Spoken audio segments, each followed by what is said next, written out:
Hola, muy buenas tardes. Soy su asistente virtual, maestro Reinaldo Sotelo Virto. Muy buenas tardes.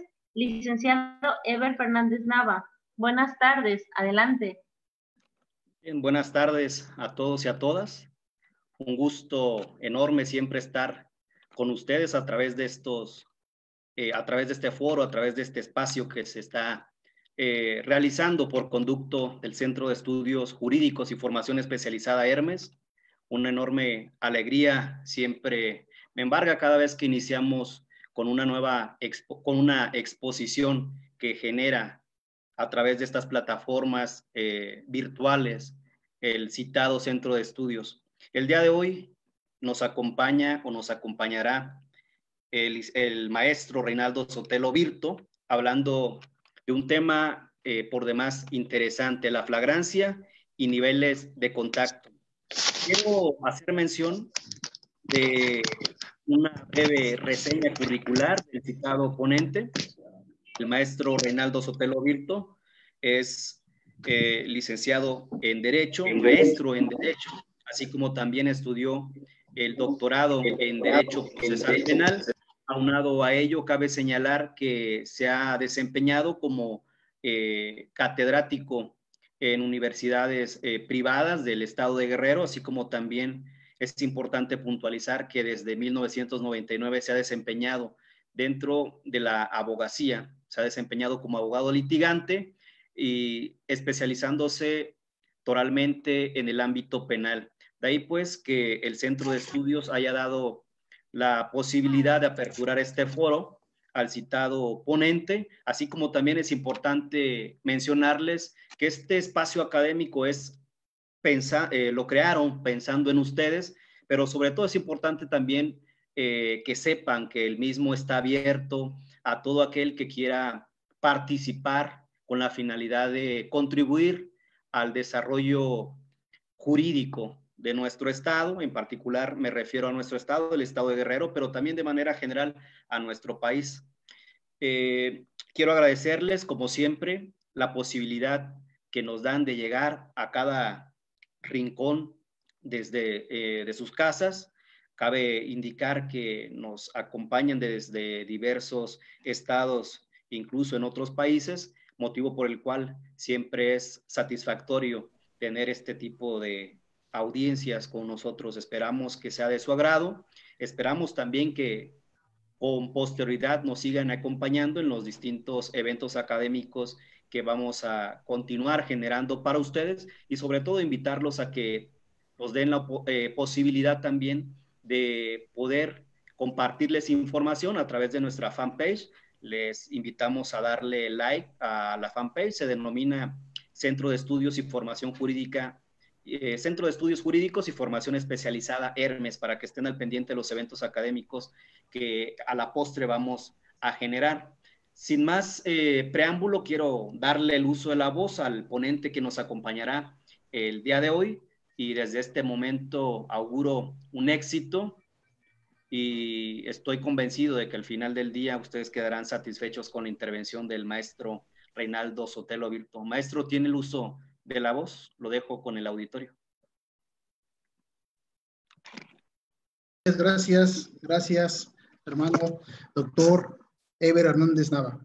Bueno, primero que nada, buenas noches. Agradezco desde luego al Centro de Estudios Jurídicos y Formación Especializada Hermes por permitirme participar en este ciclo de conferencias en tiempos de pandemia. Agradezco de nueva cuenta a nuestro amigo, el doctor Eber Hernández Nava, por la confianza depositada, desde luego, en su servidor.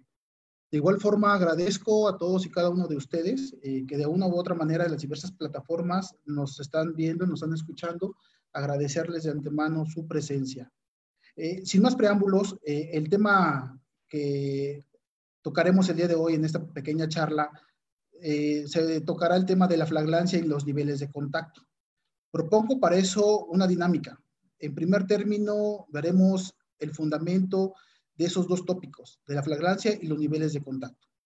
Después daremos el concepto propiamente de la flagrancia, ubicaremos cuántos tipos de flagrancia existen y posteriormente hablaremos de la inexistencia de la flagrancia.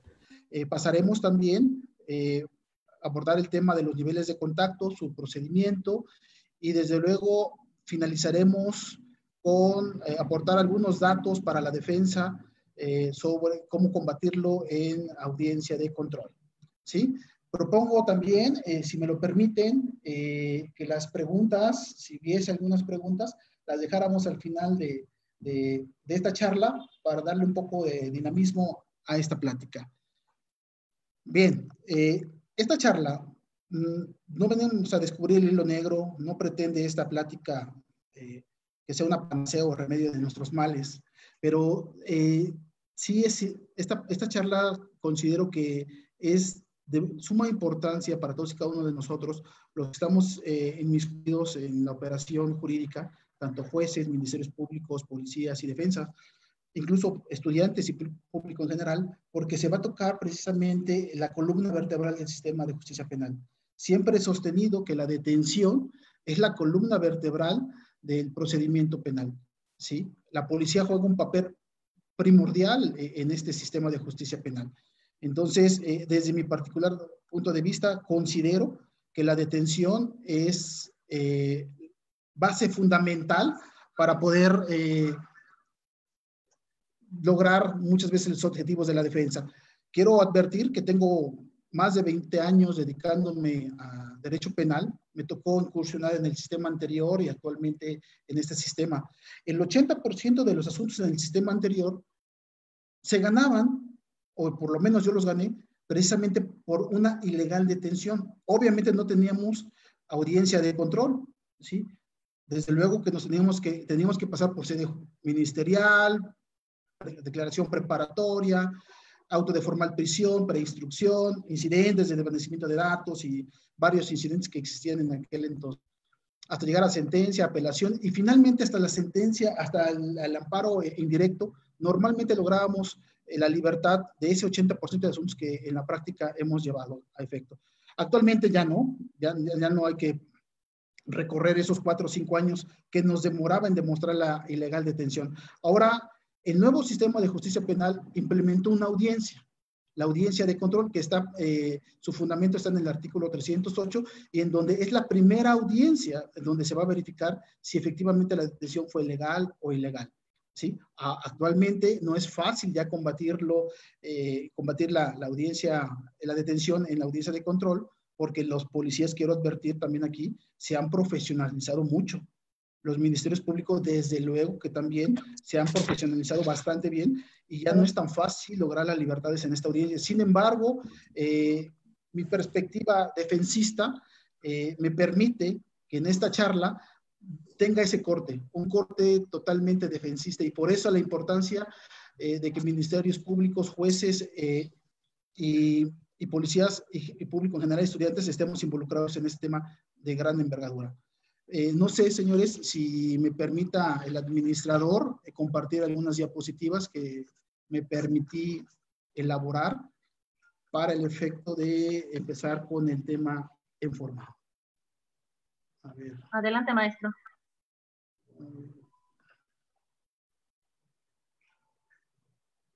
¿Se ven ya las diapositivas? A ver. No sé si ¿ya se observan las diapositivas? Sí. ¿Sí? Ya. Sí, maestro. Perfecto. A ver, denme un segundito. Ok. A ver, ¿quién me auxilia aquí? ¿Cómo la ampliamos? 5. ¿Así? ¿Sí? A ver, permítame un segundito, ¿eh? Aquí está. Para iniciar presentación, F5. Sí, ya lo tengo. Se ve, ¿verdad? Ya la pantalla. Ok, perfecto. Bien, el tema de hoy, les decía, es la flagrancia y los niveles de contacto. Pues bien, primero que nada tenemos que ubicar el fundamento, ¿sí? El fundamento de la flagrancia lo encontramos en el artículo 16, párrafo 5 de la Constitución Política Mexicana. Al mismo tiempo, en el artículo 46 del Código Nacional de Procedimientos Penales. También en los niveles de contacto vamos a encontrar que su fundamento se encuentra en el artículo 21 de la Constitución Política de los Estados Unidos Mexicanos. Previo a seguir avanzando, es de suma importancia, ¿sí? Es de suma importancia saber cuál es el concepto propiamente de la flagrancia. Y yo me decanto precisamente por el concepto que se encuentra en el amparo indirecto, ¿sí? En el amparo indirecto 14/2011, en donde la sala estableció lo siguiente como concepto. Debe entenderse, concepto de flagrancia, debe entenderse aquel y solo aquel que brilla a todas luces. Es tan evidente e inconfundible que cualquier persona es capaz de apreciarlo por los sentidos y llegar a la convicción de que se está en presencia de una conducta prohibida por la ley. Para conocerlo no es necesario ser juez, perito en derecho o ni siquiera estar especializado o capacitado. Es decir, la Suprema Corte de Justicia de la Nación ha establecido que la flagrancia debe de ser algo que brille a todas luces, es el fuego, no las cenizas, es el fuego ardiendo en su máximo esplendor. Es decir, el delito debe de observarse para posteriormente detenerse, ¿sí? Entonces, dentro de la flagrancia constitucionalmente hablando, encontramos dos tipos de flagrancia: la flagrancia propiamente dicha y la cuasiflagrancia, ¿sí? La flagrancia propiamente dicha se establece en el primer párrafo, el primer renglón del artículo 16, en donde establece que cualquier persona puede detener al indiciado en el momento en que se esté cometiendo un delito. Ahí está la flagrancia propiamente dicha. Y en el segundo momento es la cuasiflagrancia, que se establece que inmediatamente después de haberse cometido, ¿sí? Que inmediatamente después de haberse cometido el delito es perseguido materialmente. Aquí quiero hacer una connotación muy importante. Si nos damos cuenta del artículo 16, segundo párrafo, del artículo 6, quinto párrafo, perdón, no se establece la palabra flagrancia. ¿Por qué razón se eliminó del texto constitucional? No lo sé. Sin embargo, actualmente pues no se encuentra implícito en el texto constitucional. Bien, en la reforma del 2008, precisamente se eliminó o se pretendió eliminar para los estados la flagrancia equiparada, que permitía precisamente a los elementos acusadores detener a los indiciados hasta 48 horas después de haberse cometido el delito o incluso hasta 172 horas. Actualmente la flagrancia equiparada fue eliminada, desde luego, y qué bueno, porque finalmente ya no se permite conductas arbitrarias. Aclaro, en el 2008 no fue propiamente una designación o por mutuo propio de los legisladores. Recordemos que hubo un informe del grupo de trabajo de la Comisión de Derechos Humanos de la Organización de las Naciones Unidas que precisamente abordó el tema en el 2002 sobre las detenciones arbitrarias en México. Y precisamente una de las recomendaciones que emitía ese informe era eliminar la flagrancia equiparada, que actualmente pues ya no la encontramos. Bien, como hemos advertido, existen dos tipos de flagrancia constitucionalmente. Sin embargo, en el Código Nacional se establece otra flagrancia más, que es la flagrancia por señalamiento, ¿sí? Como lo podemos ver en la diapositiva, su fundamento se encuentra en el artículo 146 del Código Nacional de Procedimientos Penales y, desde luego, se encuentra en el inciso B de la fracción 2, que me voy a permitir leer. Cuando una persona sea señalada por la víctima ofendido, algún testigo presencial de los hechos o quien hubiese intervenido en ella en la comisión del delito y cuando tenga en su poder instrumentos, objetos, productos del ilícito o se cuente con información o indicios que hagan presumir fundadamente que se intervino en ella. Como podemos darnos cuenta, aquí el Código Nacional establece la flagrancia por señalamiento. En ese sentido, identificamos, ya sabemos, hasta este momento ya sabemos cuál es el concepto de flagrancia. Y ya sabemos que existen tres tipos de flagrancias, dos constitucionales y desde luego esta que es por señalamiento que establece el Código Nacional, que desde mi particular punto de vista también es constitucional, ya lo abordaremos más adelante en el tema. Pero advertir ahorita desde este momento que existen tres tipos de flagrancia. Bien, continuando con el tema, y lo importante desde el particular punto de vista de la defensa, debemos saber cuándo no existe flagrancia. ¿sí? Debemos preguntarnos cuándo no existe. ¿Y cuándo no existe? Cuando no defraya, cuando no brilla, cuando no es evidente, cuando no resplandece. Es ahí cuando no existe la flagrancia propiamente dicha. La Corte ya se ha pronunciado en diversas tesis jurisprudenciales que la violación al derecho humano a la libertad, ¿sí? trae como consecuencia, desde luego, la ilegal detención y, desde luego, la nulidad de los datos de prueba. Pero bien, sigamos con el esbozo del presente tema. Cuando no existe flagrancia propiamente dicha, ¿sí?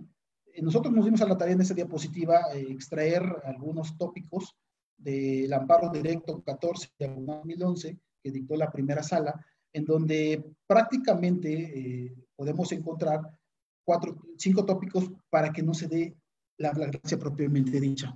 Y bueno, flagrancia siempre es una condición ex antes a la detención, ¿sí? La policía no puede detener a una persona por la simple sospecha tampoco, señores, ni por nerviosismos, ni por apariencia de la persona. Es decir, si una persona la ven tatuada, con aretes, con pelo largo, pues ese hecho no da motivo para detener a una persona.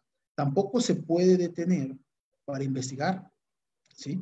Tampoco la policía puede o está facultada para recibir confesiones, así lo dice la primera sala en la ejecutoria 14 de 2011, y en los delitos permanentes, como el secuestro, a la persona debe de observársele cometiendo el delito o perseguido inmediatamente después, porque de lo contrario sería una detención totalmente ilegal. Y aquí quisiera ir poniendo algunos ejemplos para demostrar cuándo no se da propiamente la flagrancia propiamente dicha, ¿sí?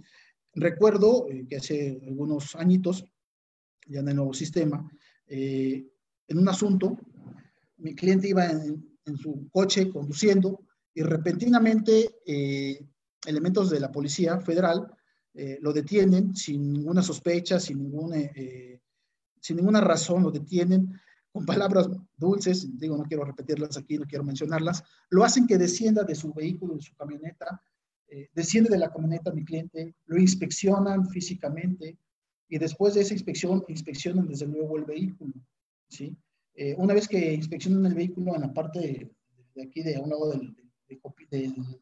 del conductor, observa que efectivamente llevaba un arma, era un arma 22, y lo detienen por ese simple hecho y desde luego lo consignan al Ministerio Público y llegamos a la audiencia de control. En esa audiencia de control el Ministerio Público pues expuso que se encontraba acreditada la flagrancia propiamente dicha y nosotros pues todo lo contrario, ¿no? En esa audiencia dijimos que no se encontraba acreditada la flagrancia propiamente dicha. ¿Y por qué razón no se encontraba acreditada? ¿Cuál fue nuestro fundamento? ¿Cuál fue nuestro argumento? Nuestro argumento fue muy sencillo, que primero lo detuvieron, lo inspeccionaron y después se encontró el delito, es decir, el arma. En ese sentido, después de un arduo debate en la audiencia de control, se logra precisamente declarar ilegal la detención por parte del juez. Es ahí por eso la importancia de este tema tan importante y que debemos ir analizando el IPH, el informe policial homologado, con detenimiento. Sugiero que cuando vayamos a entrar a una audiencia, desde luego, previamente pidamos un tiempo fuera al juez para poder leer la carpeta, leer el parte informativo. Es muy importante leerlo porque de ahí nos puede dar muchos aristas para poder combatir en la audiencia de control la detención de nuestros clientes. Bien, así fue que se logró la libertad, como se lo dije hace unos momentos, de ese detenido, pero también tengo otro ejemplo, ¿sí? Que este ejemplo va prácticamente dirigido a los 4 puntos restantes de esta diapositiva que acabo de ilustrar y que acabamos de ver ahorita, que estamos viendo en la pantalla, y precisamente es un asunto de secuestro. También recuerdo que en ese asunto, un cliente mío iba conduciendo una motoneta, ¿sí? Y de repente, sin ninguna razón también, sin ninguna sospecha justificable, ni con elementos objetivos, ni de mucho menos, se acerca la policía a este chico, lo empieza a cuestionar, lo empieza obviamente a hablar con él, y al final logran, ¿sí?, que este chico confesara que se encontraba, pues, precisamente halconeando, que no pasara la policía por ese rumbo o avisar que por ahí andaba la policía. y logra decir que él estaba involucrado en un secuestro, ¿sí? Y que había una persona secuestrada que tenían desde hace 10 días en un cerro, ¿sí? Finalmente, la policía lo detiene, incluso monta un operativo y se van al cerro de donde les había señalado a la persona, y desde luego logran la liberación de esta persona y la detención de 7 personas más, ¿sí? Pues bien, los llevan desde luego al Ministerio Público, ya eran 8 de los cuales fueron mis clientes. Desde luego los llevan al Ministerio Público, posteriormente pasan a la audiencia de control, y en la audiencia de control, pues el Ministerio Público argumentaba que habían detenido a los imputados precisamente en flagrante delito, ¿sí?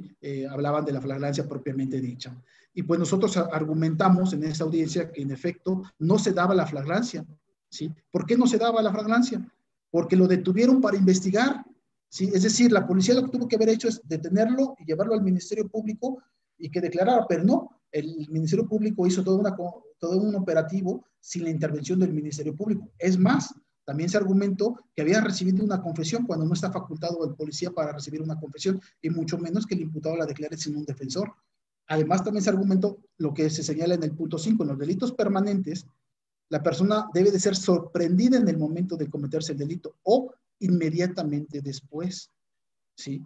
Entonces, estos 4 puntos que aquí marcamos en la diapositiva se argumentaron, y en efecto, después de un arduo debate, desde luego logramos que se declarara ilegal la detención. Por eso, la importancia de este tema, tanto para ministerios públicos como para jueces, abogados, público en general, porque es importante saber si se va a dar la flagrancia propiamente dicha, la cuasiflagrancia o la flagrancia por señalamiento, porque un error puede que no se declare de legal la detención y estemos librando a gente.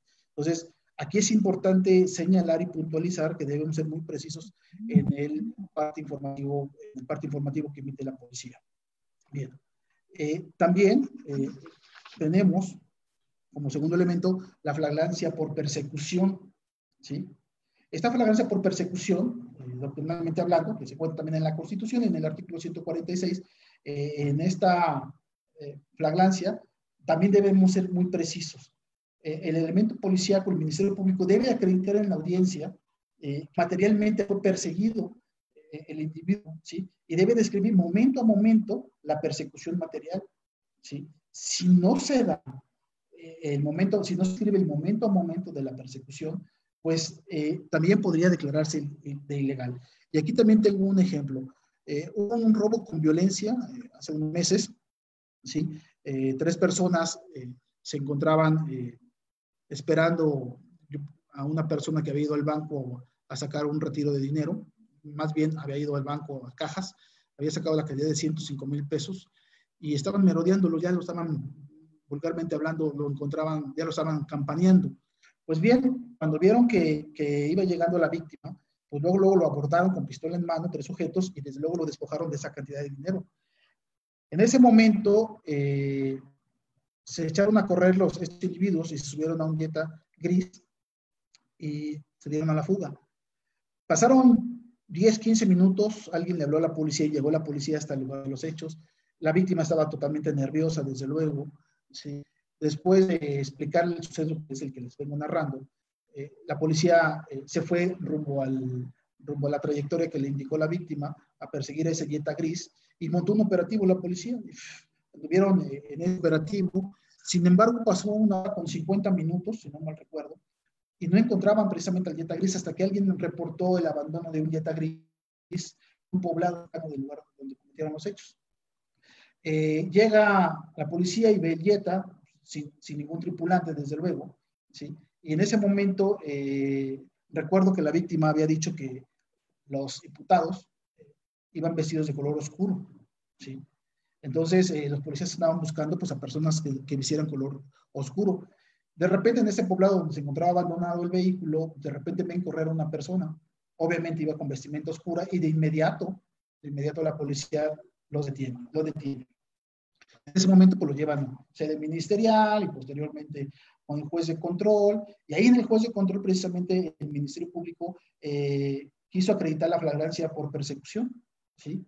Sin embargo, pasó por alto y no describió momento a momento la persecución, ¿sí? Nosotros como defensa se argumentó desde luego que no se encontraba acreditada la flagrancia propiamente, la flagrancia por persecución. ¿Por qué razón? Porque en primer lugar la policía no había observado el delito. En segundo lugar, nunca vio que los imputados se hubieran instalado en el dieta y hubieran emprendido su huida. No hubo un señalamiento de una persecución material. Después de 1 hora 50 minutos se encuentran abandonando el vehículo. Nunca observaron que esta persona que había sido detenida hubiese descendido de ese Jetta y hubiese corrido, ¿sí? Por eso la importancia, ¿sí? Se debatió, desde luego, fue un arduo debate ahí en la audiencia de control. Sin embargo, no se dio la flagrancia por persecución, ¿sí? También en ese momento se declaró pues, de ilegal la detención. Es ahí la importancia de clasificar los diferentes tipos de flagrancia que existen en la Constitución y en el Código Nacional. Bien, también encontramos la figura jurídica de la flagrancia por señalamiento, ¿sí? Híjole, aquí esta flagrancia por señalamiento que dice el Código Nacional de Procedimientos Penales, me gustaría permitirme leer la fracción 2, inciso B, para entender qué es la flagrancia por señalamiento. Tengo algún ejemplo aquí para advertirlo. Bueno, flagrancia por señalamiento dice, cuando la persona sea señalada por la víctima u ofendido, algún testigo presencial de los hechos o quien hubiese intervenido en ella en la comisión del delito, y cuando tenga en su poder instrumentos, objeto, productos del delito, o se cuente con información o indicios que hagan presumir fundadamente que intervino en el mismo. ¿Se dan cuenta? ¿Se dan cuenta que esta fracción propiamente nos habla de 3, incluso hasta 4 hipótesis de flagrancia, ¿sí? Ojo, hay que tener cuidado. A mí me llama mucho la atención algo que quisiera comentarles. Dice que debe ser señalada por la víctima. Bien, ofendido, bien, estoy de acuerdo. Testigo presencial, estoy de acuerdo. O quien hubiese intervenido en ella en la comisión del delito, es decir, un coacusado. Se permitiría que un coacusado pueda decirle a la policía, también Juanito Pérez participó. ¿Puede ser el señalamiento un coacusado? Yo digo que no. En primera, porque el policía no puede recibir una confesión, y menos sin abogado. Y luego, existe una tesis que quisiera invocar, la 160422, en donde señala que la declaración de un coacusado rendida ante el Ministerio Público o ante las policías, pues no tiene relevancia si no es emitida ante un juez. Entonces, ojo, abogado, a mí no me ha tocado ningún asunto en lo particular litigar en relación a que un coacusado haya señalado propiamente a otro coacusado. Sin embargo, ahí tendríamos mucha tela de dónde cortar, de muchos argumentos para poder vertirlos en audiencia de control. Pues se los dejo ahí. Ahí está el panorama muy claro en donde se permitiría, según esta fracción, la declaración de un coacusado. Bien, pero encontramos otra cosa. Yo he visto algunas ponencias, he platicado con algunas personas, con algunos jueces, y han dicho que la existencia de la flagrancia por señalamiento basta con el puro señalamiento, ¿sí? Sin embargo, si advertimos la letra I, que es una conjuntiva, dice que está señalada por la víctima, testigo presencial, o por quien hubiese intervenido en la comisión de ella, y cuando tenga en su poder instrumentos, objetos o productos ilícitos. Es decir, aquí habla de que no basta el señalamiento, sino también tiene que encontrársele en su poder al imputado los objetos, instrumentos o productos del delito, ¿sí? En cuyo caso, desde mi particular punto de vista, y nos ha dado éxito hasta este momento, no se puede configurar la flagrancia por señalamiento. Ahí está el dato, ahí está el consejo, abogados, para que podamos, jueces, ministerios públicos, para que al momento de pretender acreditar o desacreditar la flagrancia por señalamiento, pues observemos si se reúnen esos 2 requisitos, el señalamiento y que tengan los instrumentos. Tengo un asunto que quisiera platicarles muy breve, ¿sí? Un robo con violencia, desde luego con una navaja, y fue un robo de una cartera. Mi cliente, finalmente cliente, roba a un chico su cartera y corre, ¿sí? De inmediato la víctima le dice a un policía que estaba por ahí cerca, oye, fíjate que me acaban de asaltar una persona con esas características. Describió la ropa, pensémoslo ahorita, pantalón azul y camisa azul, y se fue rumbo a tal calle. El policía de inmediato emprende la búsqueda de esta persona y desde luego vía radio empieza a monitorear para efecto de que pues detengan a esta persona con estas características. Y en efecto, cuadras más adelante, pues detienen a la persona, ¿no?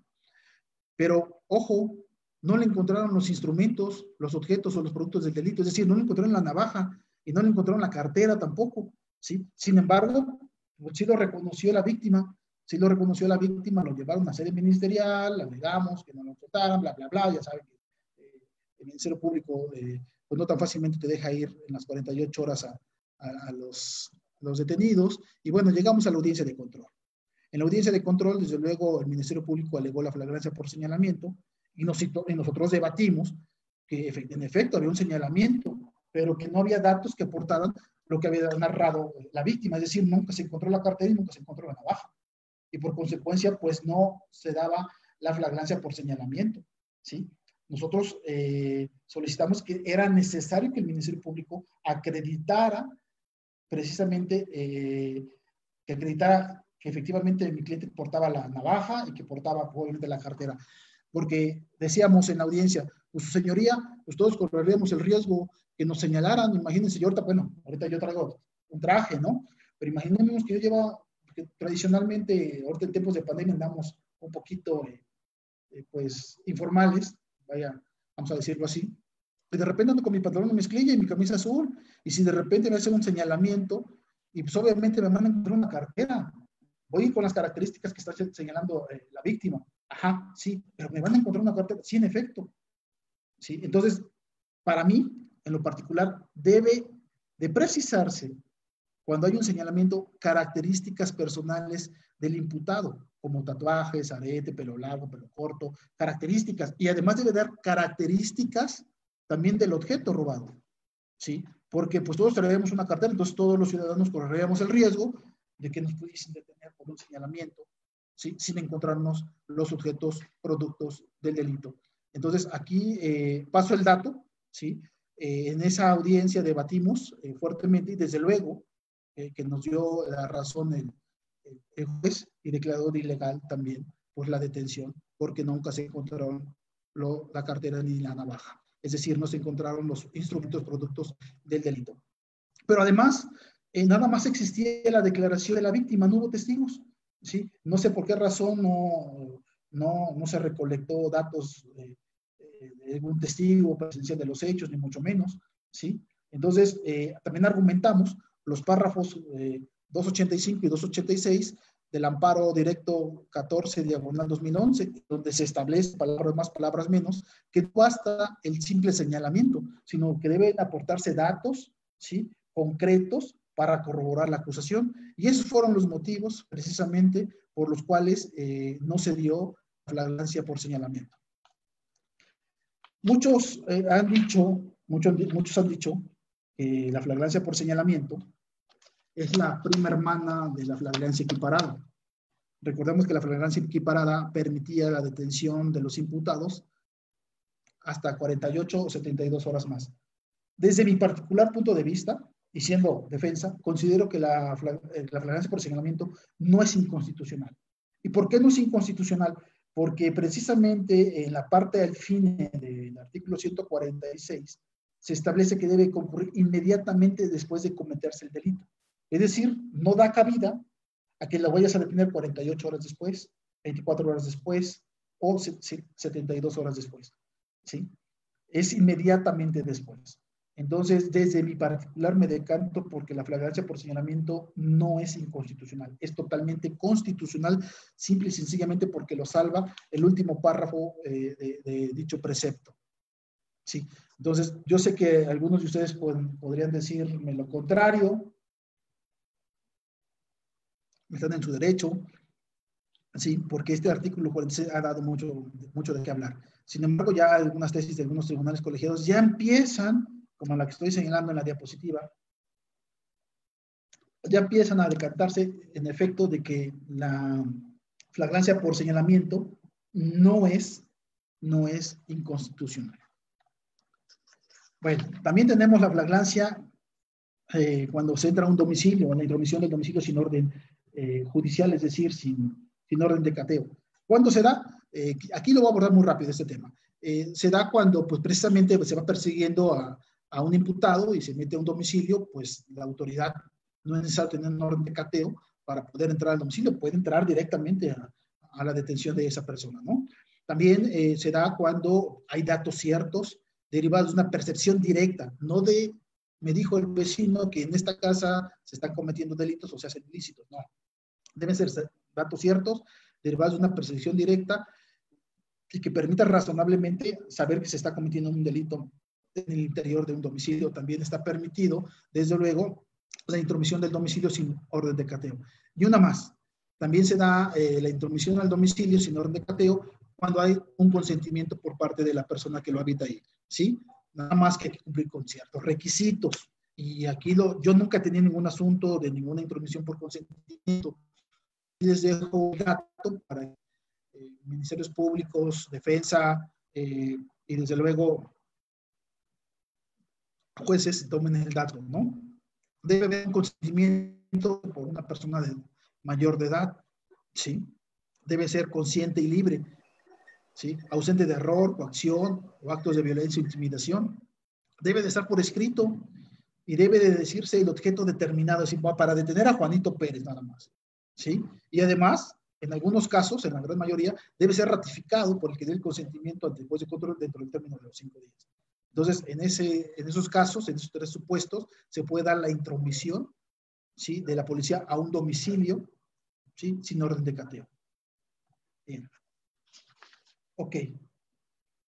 Hasta lo que hemos recorrido hasta este momento, ya describimos lo que es el concepto de flagrancia. Ya establecimos que existen 3 tipos de flagrancia. Y ya establecimos cuándo no se dan esos 3 tipos de flagrancia. Incluso me permití poner algunos ejemplos. Ahora nos toca abordar el segundo tema, que viene siendo el control preventivo provisional. Este es un tema totalmente interesante. Pediría que a las personas que nos están viendo en esta transmisión, que este esquema que estoy presentando lo llevemos en todas las demás diapositivas que vamos a ir desarrollando en la presente charla, porque se van a ir explicando uno a uno de cómo se dan esos controles preventivos. Y bien, en este tipo de controles preventivos yo me quise remitirme a los antecedentes de los controles preventivos en México, y pues efectivamente encontré el antecedente en el amparo directo en revisión 3.463/2012, donde se derivó la jurisprudencia 2010-961, que lo estamos marcando ahí en la diapositiva. Sin embargo, me fui al nivel internacional para poder determinar si en otros países también se encontraban los controles preventivos. ¿Por qué advierto que esto es interesante? Porque la flagrancia, como lo dijimos, debe ser resplandeciente, debe de verse, debe ser como el fuego ardiente, ¿no? Sin embargo, en los controles preventivos ya no. Aquí se le permite a la policía hacer inspecciones y después de esa inspección se puede lograr precisamente observar que se comete un delito y ya la policía le está permitido detener a esa persona en flagrancia. ¿Se acuerdan del asunto que les comenté hace unos minutos donde mi cliente lo bajaron los policías, revisaron el interior de la camioneta y encontraron un arma? Bueno, si hubiesen agotado los controles preventivos, hubiese sido legal la detención, señores.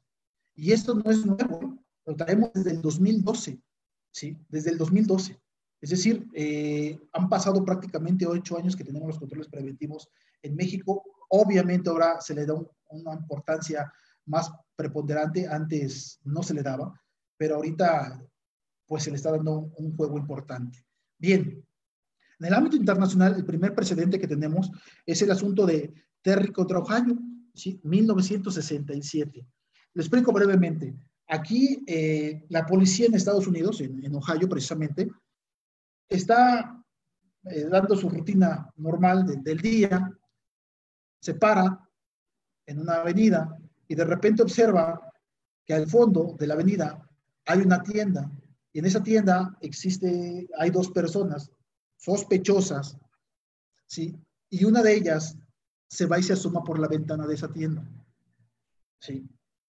Y le va y le informa a la otra persona, al otro coacusado, los movimientos que se están llevando a efecto adentro de esa tienda.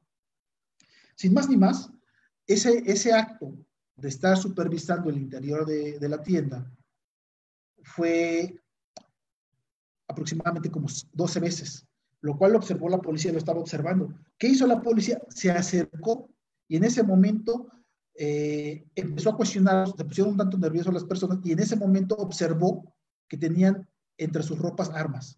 Y de inmediato la policía pues les dijo que se echaran al piso con su pistola y bueno, los desarmó. Ese caso pues llegó a la corte de Estados Unidos y desde luego ahí empezó un debate si existía flagrancia o no.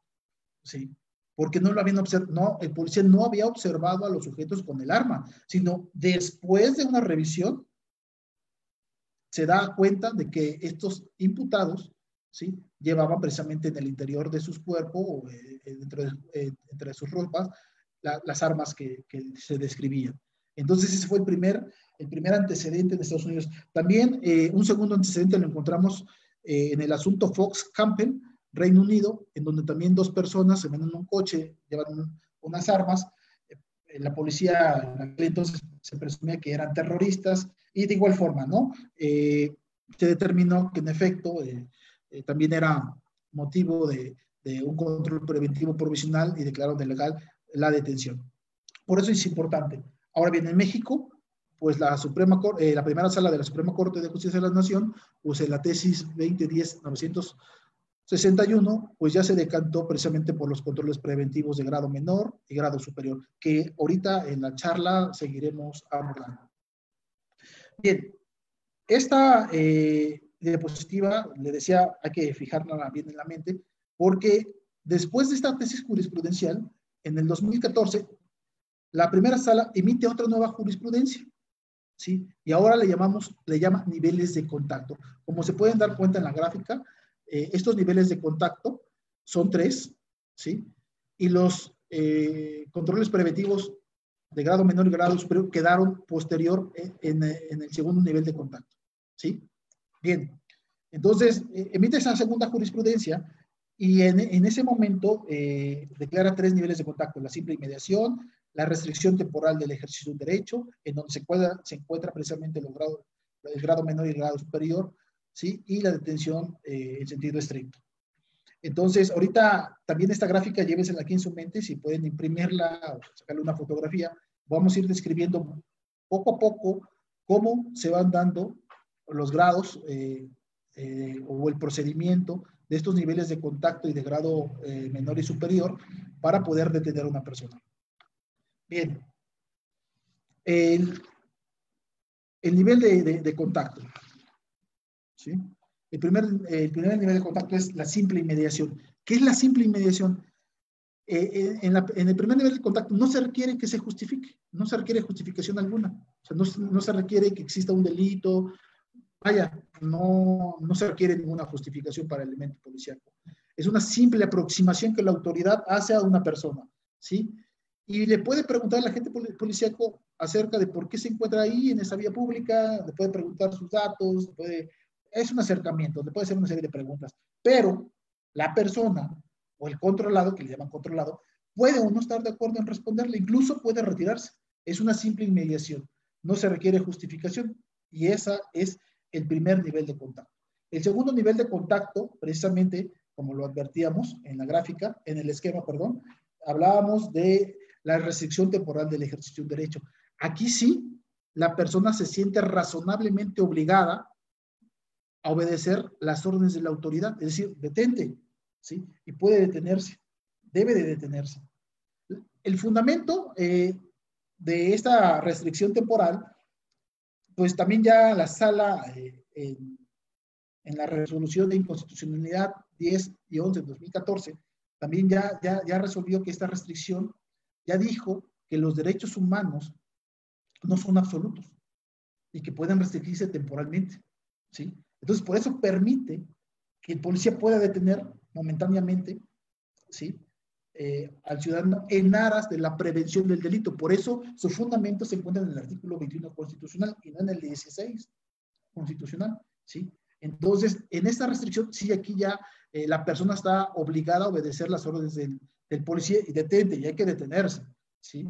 Ojo, nos hemos percatado en algunos asuntos que tenemos un grupo de WhatsApp de varios abogados penalistas a nivel nacional, en donde compartimos, intercambiamos ideas y nos hemos dado cuenta que muchos elementos o muchos informes policiales establecen el consentimiento.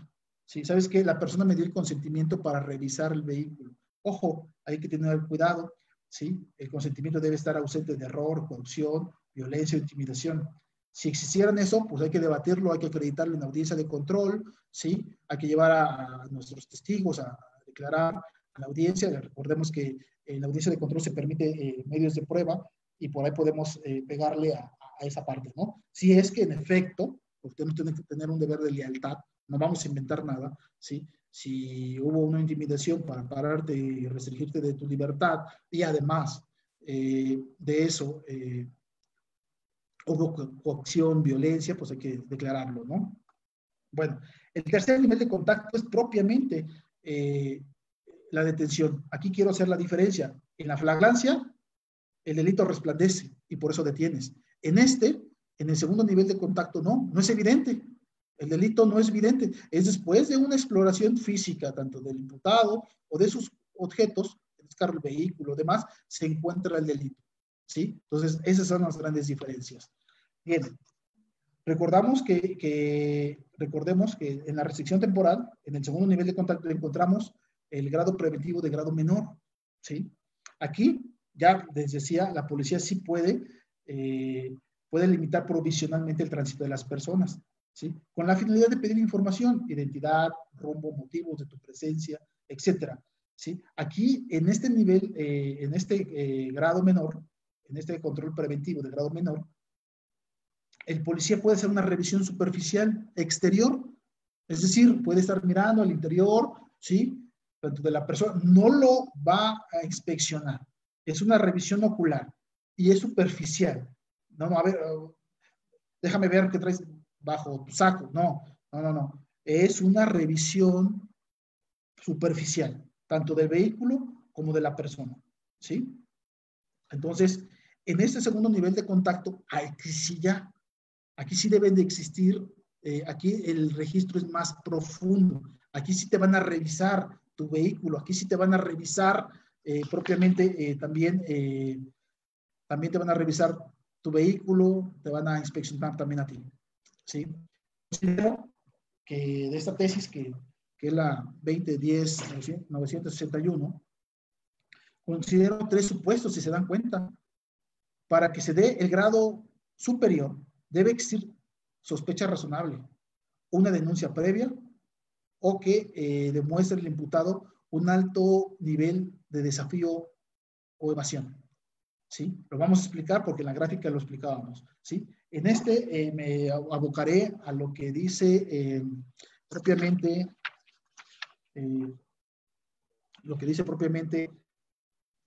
la denuncia informal. ¿Sí? Bien. Aquí, en este grado superior y de registro profundo, se establece, perdón, ya no veo muy bien, se está haciendo oscuro aquí en esta tarde. Bien, debe existir una denuncia informal, es decir, cuando se está cometiendo un delito y por circunstancias fuera de lo normal no se puede concurrir ante el Ministerio Público a presentar la denuncia formal. Entonces, obviamente, una llamada telefónica, una denuncia directa al policía, oye, me acaban de robar, si es un sujeto, por ejemplo, en la imagen se demuestra que es un, creo que un Jetta, color rojo, el sujeto va vestido de azul completamente, y bueno, debe haber una denuncia previa, ¿sí? Ojo, abogados, considero que el artículo 132, fracción segunda, le impone a los policías que inmediatamente que tiene de conocimiento de una denuncia informal, llamadas anónimas, ¿sí?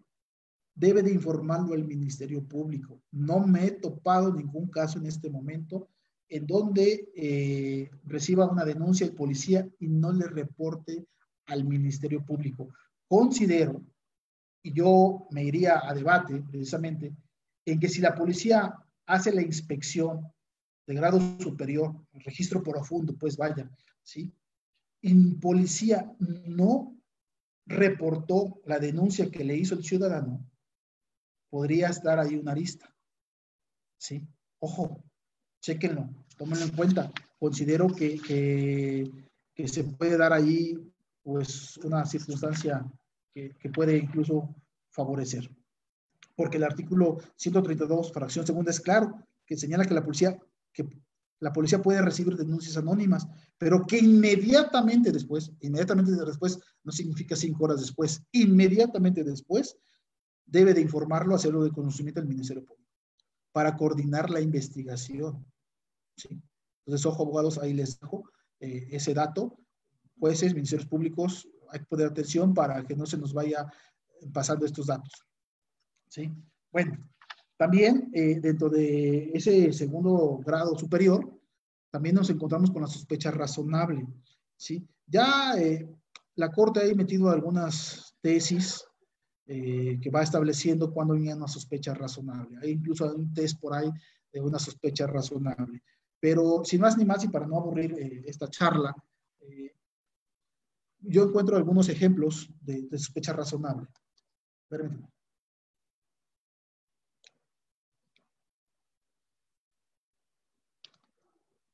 Ya la sala ha emitido algunas jurisprudencias que más adelante las voy a anunciar, en donde en efecto puede ser una sospecha razonable. Por ejemplo, trae vidrios polarizados, ¿sí? El exceso de velocidad da motivo a tener una sospecha razonable, ¿sí? Los engomados, circular sin placas, ¿sí? Aquí es importante sostener que la sospecha razonable debe estar sustentada con elementos objetivos y no con la mera apreciación subjetiva del agente de la policía. Es decir, debe de estar consciente de que existe por la hora, por las circunstancias, de tiempo, modo y circunstancia, es sospechosa. Sí, no nada más porque sí, ¿no? Por ejemplo, la actitud del imputado. Imaginémonos que una persona ve la presencia de la policía y de repente avienta algún objeto al barranco, a la calle, bajo de un carro. Es una conducta propiamente sospechosa, ¿sí? Entonces, ahí hay que tener cuidado en la sospecha razonable, porque no siempre se acreditan los elementos objetivos. Debe de tener un toque fino, pues, en parte informativo, para poder acreditarse esa sospecha razonable. Yo diría que es difícil acreditarla, pero no imposible, ¿sí? Quiero aclarar aquí, quiero hacer la aclaración. El hecho de que una persona vaya en su vehículo y defienda su propiedad o su intimidad. Ahí tengo una imagen donde una persona, al parecer, está molesto, le está diciendo al policía que lleva prisa y que por qué lo detiene, ¿sí?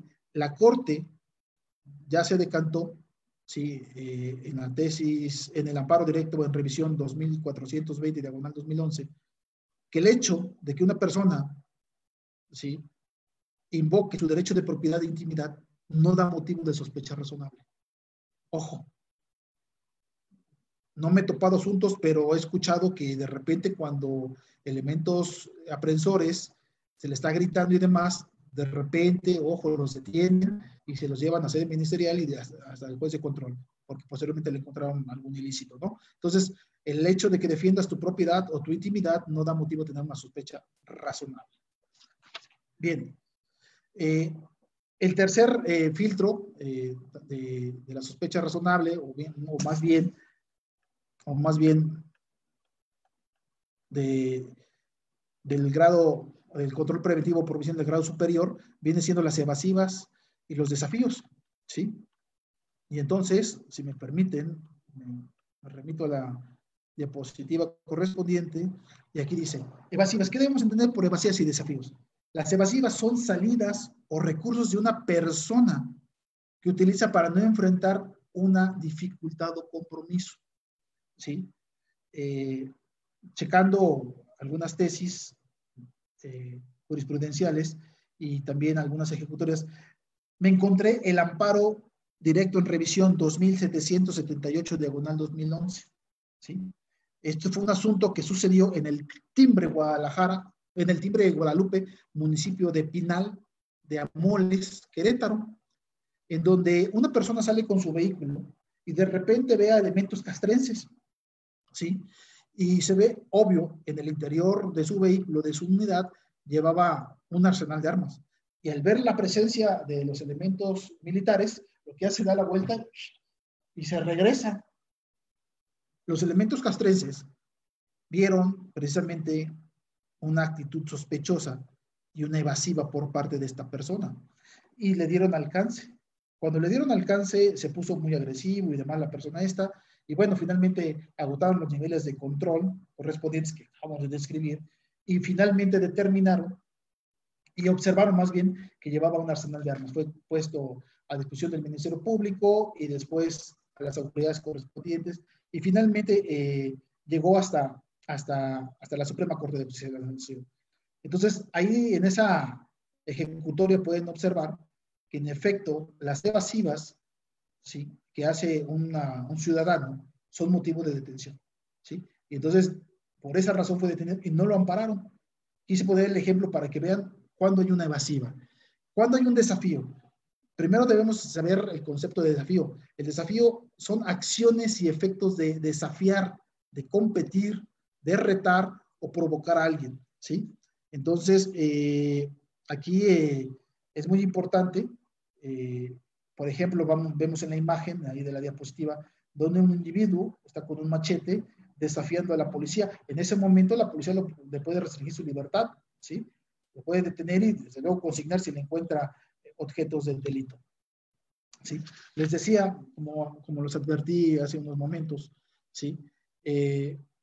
Todo lo que se ha dicho aquí sobre los niveles de contacto, ¿sí?, y los controles preventivos, estas son las ejecutorias. En esta diapositiva se muestran cuáles son las ejecutorias, las fechas de las mismas, ¿sí? No puse todas, me faltaron algunas, por aquí lo tengo el dato, pero estos son prácticamente los fundamentos de las ejecutorias que hemos vertido en esta tarde, en esta plática, en esta charla de la flagrancia y niveles de contacto. Bien. Por último, ¿qué deber tiene la defensa en una audiencia de control? Pues lo hemos venido narrando desde la presente plática. Se debe verificar por parte de la defensa si existen los tres tipos de flagrancia, ¿sí? Ya vertimos algunos ejemplos precisamente para demostrar cuándo no se dan las flagrancias correspondientes, ¿sí? Esos son unos datos que yo les paso, entre otros que los colegas, desde luego, tienen otros tipos de ejemplos, ¿sí? Yo quise ser muy simbólico, muy concreto, ¿sí? Pero el primer deber de la defensa es verificar la flagrancia propiamente dicha, por ejemplo, ¿sí? Si el imputado fue sorprendido cometiendo el delito. Puse un ejemplo ahí al principio de esta plática para efecto de demostrar si se da o no se da la flagrancia propiamente dicha. También hay que verificar si se da la flagrancia por persecución, ¿sí? En el parte informativo debe de describirse momento a momento, ¿sí?, la persecución del imputado. Si no está acreditado momento a momento, como se virtió también en el ejemplo, pues podemos debatir, compañeros abogados, en la audiencia de control, pues que no se verifica, que no se califique de legal la flagrancia por persecución. Y desde luego, la flagrancia por señalamiento también se advirtió, sí, en un ejemplo, que debe de estar acreditado. El Ministerio Público debe de acreditar forzosamente, ¿sí?, el señalamiento de la persona. Pero no basta el señalamiento, Juanito Pérez o la persona que va vestida de azul. Debe de darse señas particulares, marcas, tatuajes, pelo largo, pelo corto, ¿sí? Alguna característica que lo distinga, pues, propiamente de los demás, ¿sí? Entonces, también se tiene que describir pormenorizadamente los objetos del delito. Por ejemplo, si fue una cartera, pues decir si es café, si es negra, qué contiene. Si es una bolsa, pues describir el tamaño, el color, los cierres, qué contiene en el interior, porque si no, de lo contrario, se abusaría de un señalamiento y entraríamos a cuestiones meramente de detenciones totalmente ilegales, totalmente arbitrarias. Sí. Por esa razón, defensas, ministerios públicos, debemos ser muy precisos y van a acreditar ese tipo de flagrancias. Si no, pues ¿para qué vamos a una audiencia de control? ¿Para qué le quitamos el tiempo a un juez? ¿No? ¿Sí? Entonces, recordemos que en la flagrancia por señalamiento, forzosamente, no basta, vaya, no basta el simple señalamiento, debe aportarse datos concretos que corroboren la acusación. Si no, de lo contrario, tampoco se da la flagrancia por señalamiento. Recordemos que el juez de control debe evaluar el margen de error de las denuncias que se aporten, ¿sale? Bueno, también la defensa, ¿qué debe de ser en una audiencia de control, perdón? Pues examinar si se cumplen con los niveles de control, con los procedimientos, ya los acabamos de analizar, si se cumple con el control preventivo de grado mayor,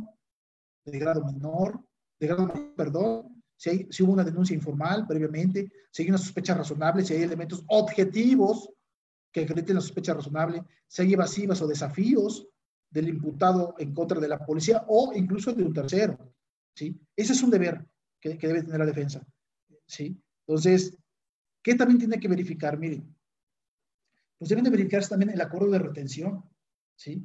En un principio, cuando comenzó el nuevo sistema de justicia penal, normalmente el Ministerio Público no dictaba este acuerdo, no sé por qué.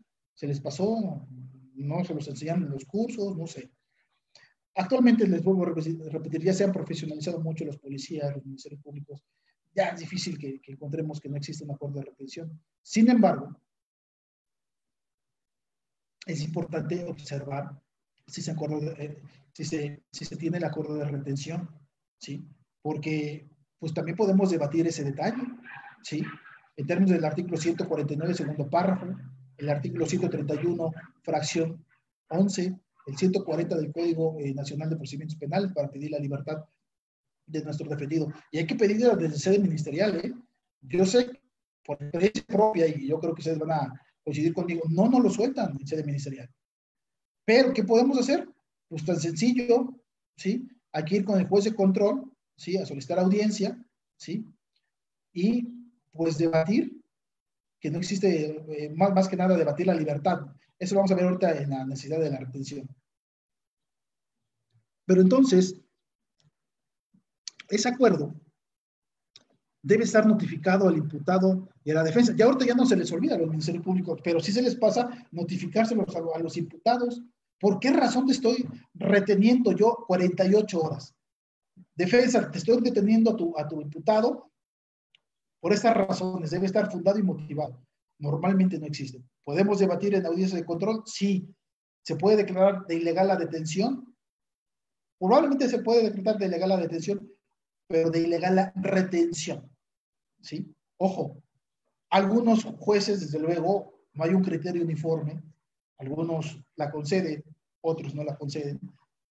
Pero picando piedra, se logran los objetivos. Yo considero que hay que debatir este acuerdo de retención, debe de existir y debe de estar notificado.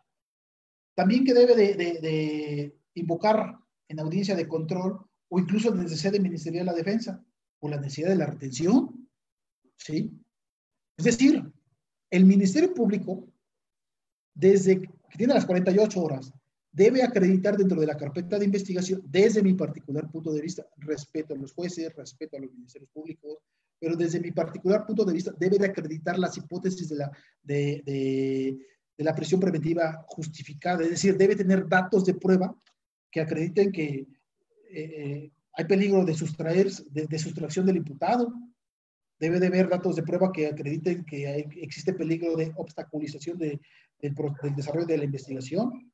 Debe existir datos del riesgo de la víctima o del ofendido. Si no existen y el delito no es de los que contemple el artículo 19 constitucional, es decir, es prisión preventiva justificada, pues vaya, y no se acreditan, Pues desde mi particular punto de vista, si el Ministerio Público no lo acreditó en la carpeta, pues no lo puede acreditar tampoco, no lo va a poder acreditar tampoco en la audiencia de control, y mucho menos en la audiencia de vinculación en un momento dado. Y entonces, nosotros desde el Ministerio Público podemos solicitar, en términos del artículo 113, fracción 17, y el 140, la libertad desde sede ministerial.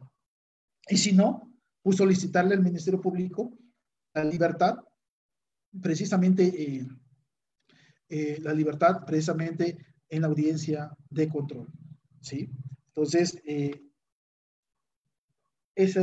están los datos que les proporciono. Desde luego, existen muchos criterios. Esto, como lo dije en un principio, no es la panacea, no les vengo a descubrir el hilo negro, ¿sí? Sin embargo, yo me decanto por debatirlo en las audiencias de control. En algunos casos me he dado mucho éxito, en otros no tanto, pero finalmente hay que seguir luchando porque se cumpla con los procedimientos. Si las reglas del juego ya están en el Código Nacional, ¿sí? Pues cumplámosla. El Ministerio Público cumple con tu deber, justifica, ¿sí? Vaya, no, este es como el fútbol, ¿no? Es como el fútbol, hay unas reglas, si tú cometes una falta dentro del área, pues va a ser penalti, ¿sí? Y aquí lo mismo, ¿no? Sucede, aquí hay unas reglas.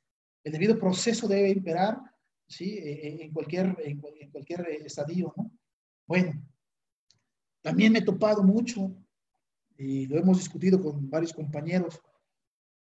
En sede ministerial, el Ministerio Público acredita la flagrancia por cierta fracción del artículo 146. No vamos a invocar cuál, por cierta fracción. Llega a la audiencia de control. El Ministerio Público pues da otra clasificación a la flagrancia. Abogados, ahí desde luego que debería de calificarse de ilegal la detención. Y la retención también. ¿Sí? Es un tip que yo les paso, me ha funcionado, a muchos compañeros les ha funcionado también, ¿sí? Porque no existe pues la reclasificación de la flagrancia, existe la reclasificación de la conducta o del delito, ¿sí? Y en varias etapas procesales que incluso está permitida, pero no de la flagrancia, ¿sí? Y de repente el Ministerio Público hace uso de la palabra, sus señorías, quiero reclasificar la flagrancia, ¿sí? Desde luego que su servidor he invocado el artículo 397, que lo decimos ahí en la diapositiva, el 397, para mí le digo que es el artículo salvavidas de la defensa. Su señoría, solicito que el Ministerio Público, yo soy un órgano técnico, desde luego conozco el fundamento, sin embargo, dentro del Código Nacional y dentro de la Constitución, yo no observo qué artículo establezca que se permita la flagrancia, su señoría. ¿Me podría usted, Ministerio Público, le pido al Ministerio Público, me dé el fundamento porque tengo duda? La palabra clave es decir, tengo duda. Tengo duda que exista la reclasificación. Si me da el fundamento, sin problema. Y esta petición la hago extensiva también a su señoría. Su señoría, en caso de que usted quiera reclasificar la flagrancia, también le solicito, porque esta defensa tiene duda sobre el fundamento de la reclasificación, que me invoque el precepto correspondiente para que me quede claro, y le quede claro sobre todo al imputado. Vaya sorpresa, no hay fundamento.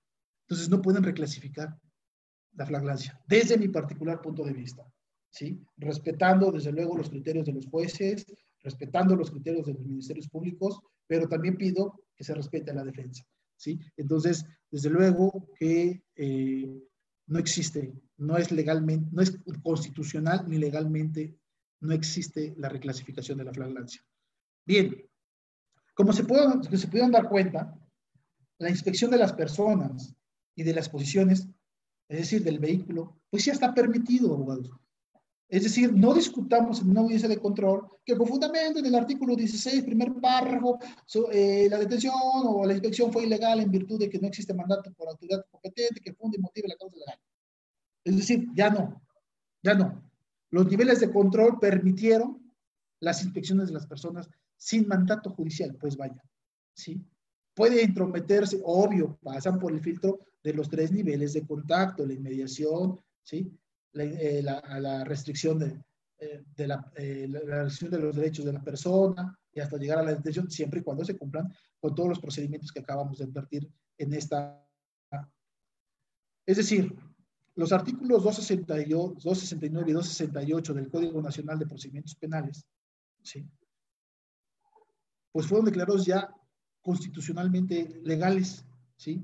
Esto en razón de que la Comisión Nacional de los Derechos Humanos invocó una acción de inconstitucionalidad de esos preceptos y se resolvió a través de dicha acción, la acción 10/2014 y la 11/2014, que en efecto las inspecciones de las personas y de sus vehículos son totalmente legales. Así que, señores defensores, ya no hay que discutir en audiencias algo que ya está totalmente legal. Por último, yo siempre he dicho que no hay defensa pasiva. Muchos se dice que la defensa puede ser una defensa pasiva. Si tú argumentas, ya no eres pasivo.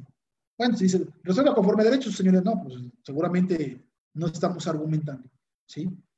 Creo que si uno en la audiencia de control debate la inexistencia de la flagrancia, los niveles de control y promueve nulidades, que no las mencioné el día de hoy, no es motivo esta charla de las nulidades, sin embargo, por la ilegalidad de la detención también trae como consecuencia la nulidad de algunos datos de investigación, que no lo abordamos el día de hoy, será en otro momento. Sin embargo, cuando la defensa argumenta en la audiencia de control la inexistencia de la flagrancia y los niveles de contacto, pues por consecuencia que no es pasiva, se está convirtiendo en activa. Desde luego hay que diferenciar, hay una investigativa, yo le digo investigativa, cuando la defensa precisamente propone una teoría del caso respecto a la detención. ¿Sabes qué? Su señoría, no fue la detención como lo está proponiendo el Ministerio Público, solicito que pase el testigo, ofrezco datos medios de prueba o datos de prueba y pasa tu testigo y lo interrogas y muestran algún video, algunas fotografías en donde se demuestra que la detención no es como la está plasmando el Ministerio Público y se desahoga precisamente en la audiencia de control y pues está el debate, ¿no? Entonces, yo considero que hay dos tipos de defensa, la argumentativa y la investigativa. Pues bien, señores, yo les agradezco infinitamente su atención. Agradezco desde luego al Centro de Estudios Jurídicos y de Formación Especial Hermes, a nuestro querido doctor Eber Fernández Nava, la participación de esta charla, y pues estoy abierto a los comentarios, a las sugerencias, a las preguntas, si es que existen, sobre este tema. Agradeciendo desde luego a todos su presencia.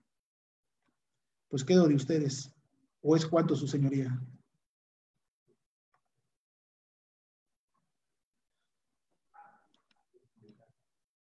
A ver, ¿hay alguna pregunta?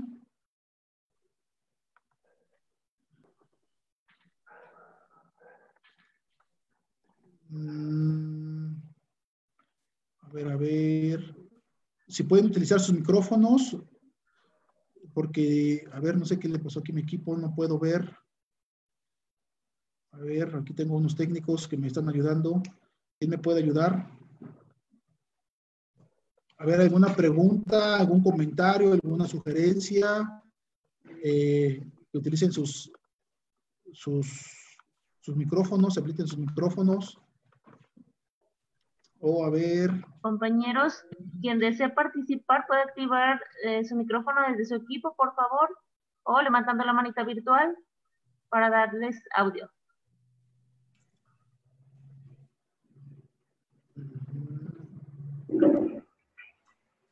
Ya hicieron medidas de seguridad, jefe. A ver, perdón. Que terminen de hacer. ¿Cómo quito Que terminen de maxitarle, mi jefe. Sí, ahorita ya saqué te ¿qué hora son? No, quiero quitar.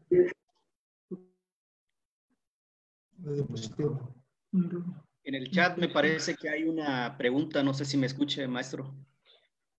A ver, es que no alcanzo a ver la pregunta. Le expreso la pregunta, si quiere se la formulo. El licenciado Silva García pregunta, ¿puede darse más de una flagrancia en un delito? Más de una flagrancia en un delito. No entiendo la pregunta. ¿Se pueden dar más flagrancias? Quiero pensar que se refiere a que si en un mismo hecho puede existir diversas hipótesis de flagrancia. Ah, ok. Sí. Híjole, cómo poderle contestar. Considero que hay que ver el caso en concreto. Recordemos que ahora sí que como lo ha determinado la Corte, no podemos decantarnos de manera general. Debemos de examinar caso por caso, ¿sí? Desde ahorita advertiría que no, pero porque en mi mente no está el caso hipotético. Maestro. No lo ilustra. Maestro. Sí. Buenas tardes, soy el licenciado Enrique Hernández. En relación a la pregunta que están haciendo, sí se pueden dar dos tipos de flagrancias en un mismo hecho. El primero se da cuando efectivamente se está realizando el hecho delictivo y intervienen diversos sujetos activos, es decir, digamos 3 sujetos activos, llevando a cabo un robo con violencia, amagando a un sujeto con navajas y armas de fuego. Uno de ellos es obviamente cuando llega la policía o los elementos de seguridad, aseguran a uno en el momento y en el lugar del hecho, y los otros 2 sujetos se dan a la fuga. Comienza una persecución ininterrumpida en ese momento, y obviamente si se logra la captura, se dan los 2 tipos de flagrancia, maestro. Ok, sí, entendí. Sí podría darse el caso en efecto, pero los 2 primeros sujetos sería por una flagrancia propiamente dicha y la otra por persecución. Yo consideraría que no serían los 4 por las 2, sino 2 por la primera y 2 por la segunda. Sin embargo, para efectos prácticos, maestro, yo soy agente del Ministerio Público. Normalmente, bueno, actualizas o configuras, cuadras el asunto de tal manera que obviamente los 3 sujetos sean agarrados en flagrancia en lugar de los hechos. Lo comento por esa cuestión, y no es una cuestión meramente de procurar justicia de lo más fácil, ¿no? Sino que realmente cuando tenemos a sujetos activos que son debidamente identificables, perfectamente imputables, y sobre todo cuando obviamente la víctima sufre un daño, ya sea a nivel psicológico, económico, personal, nosotros consideramos que la forma más, o bueno, yo al menos considero que la forma más fácil de llevarlos a proceso y que los vinculen es hacerle ver a su señoría que se lo agarraron en el momento y en el acto en el que estaban cometiendo el hecho ilícito. Hay muchos que obviamente, para efectos de la verdad histórica, llevan a cabo lo que usted comentaba, una defensa investigativa, ¿no? En la cual inclusive puede haber hasta cámaras de videograbaciones en las que se aprecia que efectivamente no fueron asegurados en el momento del hecho, ¿no? Sino fueron asegurados precisamente en la persecución. Ahí es donde efectivamente el juez va a tomar un criterio definitivo para poder determinar si la detención de los sujetos está ajustada conforme a derecho y si esta es legal o ilegal. Pero normalmente el Ministerio Público, bueno, pues tiene las armas suficientes, considero yo, para que se pudiera ejercitar una acción penal de esa manera. Vuelvo a repetir, queda de cada quien y de cada abogado en llevar a cabo ya sea una defensa pasiva, que muchos optan ya por la defensa pasiva porque consideran que el Ministerio Público no cuenta con los elementos suficientes o necesarios para que lo puedan vincular a proceso. Pero es un arriesgue de dos, es un arma de 2 filos, ¿no? Muchos, digo, hay abogados quienes confían en que la defensa pasiva les va a dar el resultado, y otros quienes obviamente se ponen a trabajar, a chambear, a hacer una investigación extenuante, extensa sobre la forma de cómo fueron detenidos sus representados, y si de esta obviamente sale que pudiera haber algún rescate respecto al mismo, bueno, pues se hará valer. Si no, bueno, definitivamente se vincularán a proceso. Ese es mi parte y mi aporte personal, maestro. Gracias, Enrique. La verdad que un muy buen aporte, y en efecto va a quedar de cada quien pues acreditar el tipo de flagrancia que corresponda, ¿sí?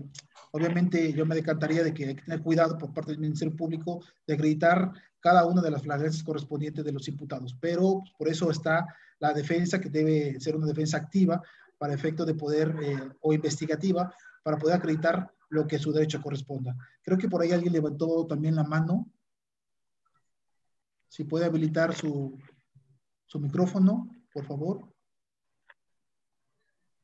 Querido maestro, nada más una pregunta con relación al auto de retención cuando es diverso a la emisión de la imputación para efecto de poder determinar si ese acto es un acto de reclasificación del delito.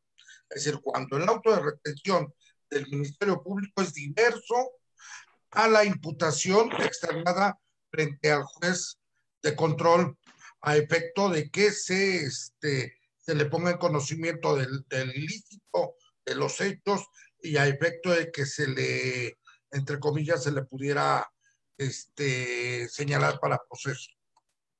Ok. No. Yo advertí reclasificación de la flagrancia, no de la conducta. No, pues es un robo, me queda claro que es un robo con violencia, ¿no? Por ejemplo, ¿no? Yo lo que me refiero es que si el Ministerio Público está clasificando la flagrancia en términos del artículo 147, fracción primera, dentro del auto de retención en sede ministerial, y de repente el fiscal en la audiencia de control señala otra hipótesis, por ejemplo, la fracción segunda, inciso B, por ejemplo, por señalamiento, ¿sí? En la audiencia, desde mi particular punto de vista, no puede existir reclasificación de la flagrancia. De la conducta, desde luego, está permitido, ¿no? ¿Sí? A lo que me refiero es la reclasificación de la flagrancia, porque muchas veces llegas a audiencia y ahí es donde te cambian la flagrancia. Sabes que ya no es por la flagrancia propiamente dicha, sino ahora es por una flagrancia por señalamiento. Por supuesto, yo me decantaría y hemos argumentado en audiencias de control de que no existe propiamente una reclasificación de flagrancia. Y por esa razón es que se invocó esa circunstancia. Gracias. Bien, si me permite, maestro Virto. Sí. Únicamente para dar por culminada la charla, entiendo que existen muchas inquietudes por parte de los intervinientes. De antemano una disculpa, tal vez el tiempo se nos ha agotado y esperemos que estas interrogantes pudiera disiparlas